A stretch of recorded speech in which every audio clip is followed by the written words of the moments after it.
Jarrett Roser here with Jacoby Mathews, Ponchatoula star, one of the top recruits for 2022 class. And I think your hair is about the shortest that I've ever seen, and my hair is probably about the longest you've ever seen. So that's a pretty clear symbol of it's been kind of a weird lockdown the last few months. But how have y'all been doing? What I've been doing, I got probably at least 5 trainers. I go to them all, and the one that stand out the most is the quarterback trainer because I'll be transitioning to the quarterback position this year. And a lot of the stuff I do, I just get what I learned from my trainers and bring it back and have a lot of the teammates, whether it's offensive day or defensive day, come and teach them the drill so they can have some work too. Yeah, I wanted to ask you more about kind of that transition because I was talking to TJ last week. I actually talked to TJ and then Donovan Campbell, whose brother Christian was obviously a great quarterback years before TJ. And we kind of jokingly started calling it Ponchatoula Tuesday. And so I guess we're a day late on Ponchatoula Tuesday this week. But they Yeah. talked about some of the potential for you and excitement of what you're going to bring to that position. What have sort of the early stages of transitioning from playing so much wide receiver and safety the last couple years to taking the reins as the varsity quarterback for, that really proud program? I think I'm ready for it. I played it my whole entire life until my freshman and sophomore year. And I think I never lost the hang of it. It just took me getting to watching film again on what we did the past few years. And even if I have to watch going back to when Christian was there, I watch film and just continue to practice on my game. How does you've been a part of that offense the last couple of years with TJ, and so you've seen kind of some of the differences in the way that Coach Hank and the staff worked with TJ, even in different years of TJ's career, and then now you come in and it's a little bit of a different skill set. What is it? How do you feel about what you bring there and what's going to look kind of similar versus what might look a little bit different with you taking over and putting your spin on it? I say me coming in, what'll look real similar is a lot of people expect us to go back to the little wing T formation, but we're going to stay and spread. But a big difference that you're going to see is a lot of running. So the formations will look pretty similar, but you're going to do some different things out of it with just kind of the different personnel y'all have this year? Yes, sir. There's such good connection through the generations of y'all. And you mentioned kind of a familiarity with Christian a few years back, and obviously you've worked and been close with TJ the last few years. Have you heard much from TJ or any of the older guys that are graduating this year or even in years past as they kind of pass some of the reins to you on the offense? I don't really I stay in touch with them, but I don't really get advice from them. But I remember going there one day, I was asking him how can I improve with the accuracy part of it. He was telling me, really, if I don't have it, I don't have it. But he was like, the best about it is knowing how to where to place the ball in what situations. And I feel like I took that and ran with it, and I feel like that's real true. And especially learning from somebody like TJ that can throw the ball for days, I feel like I'll be good in the spot this year. How excited are you to get back out there with more of the guys on Monday and actually get a chance to start working more toward your next football season after having to miss spring and everything? I think it'd be really exciting to get back with everybody. Wishing I was being able to see this whole spring leading up to summer. And I feel like this year we're going to be more locked in as ever, try to bring these next 2 state championships home. When we were talking before, you mentioned that kind of the way it's gonna have to be approached for you guys starting out is it's going to be very offense one day, then defense the next day, offense, defense, and rotating, just because you can only have so many people around the facilities in the field at a time.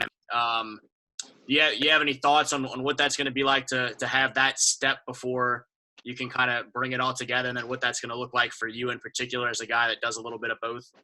I feel like it's going to be hard, but I think everybody faces it at one point. And I think if we stay locked in all together and work with each other, I think we'll be able to overcome that adversity. Missing some of the spring stuff, both spring football over at high school as well as 7-on-7 stuff, a lot of the camps and combines and everything. particularly for guys older than you, we were worried about what that might look like from a recruiting standpoint. You fortunately already had a lot of things going well recruiting wise prior, and then also have an additional year. But what does that side of things look like for you through some of this? How much have you been able to still hear from some college coaches and keep in touch on that side?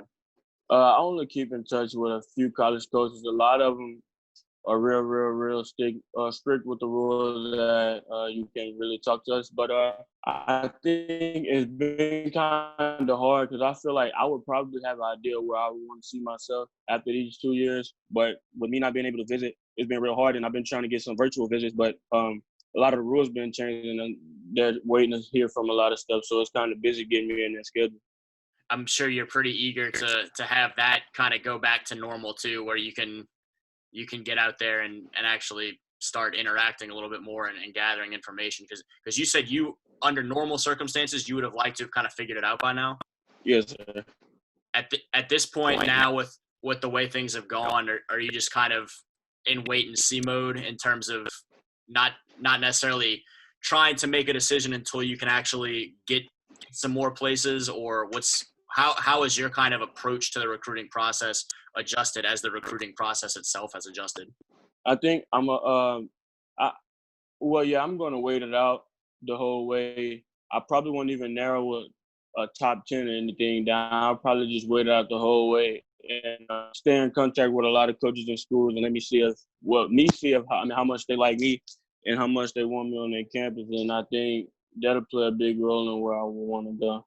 When you look at where you were this time, I guess 2 years ago, kind of just kind of preparing for high school to now, where you are midway through, what has that experience been like for you overall? What have been some of kind of the early lessons you've learned thus far through your past couple of years, or the biggest areas where you've kind of seen your game continue to develop so far?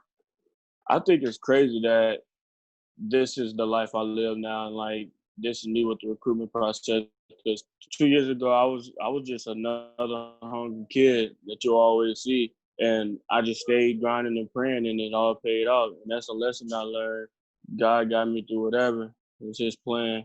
So now, I guess continuing to move forward, obviously you'll have certain aspects quarterback-wise. What are some of the things that you kind of have really in mind right now that you're trying to continue to build on, whether some of the stuff you've worked on this spring, which we've hit on a little bit, but also just kind of bigger picture as you continue to develop as a player? What are some things in mind that you're hoping to kind of continue to fine tune and build upon? I want to build up on my relationship with people and my character.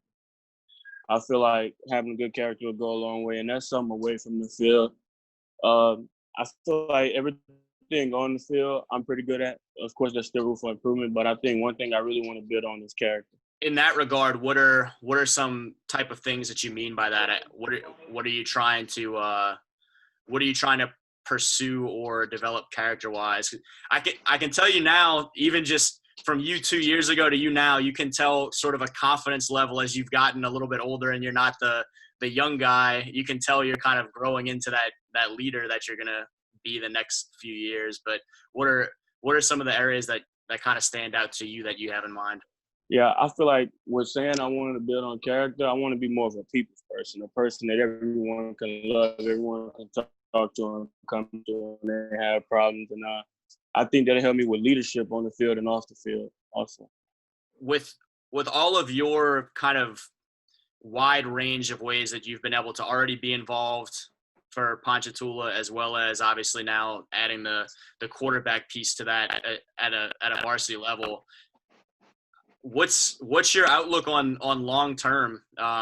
You've only been able to talk to some of the college coaches a little bit here and there, particularly of late. But when you look at where you project, do you still see yourself in kind of on the back end of a secondary? Do you want to play more wide receiver? Do you want to see where this quarterback thing goes?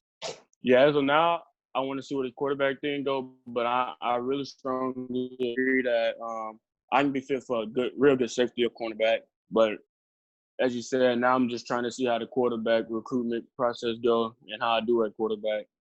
I meant to ask you whenever we were talking about TJ and Christian earlier too. Whenever TJ and I were kind of winding down talking about his LSU stuff, and then shifted gears talking about to his vision for the younger guys like you and Cody and Heem and everybody he's passing the torch to.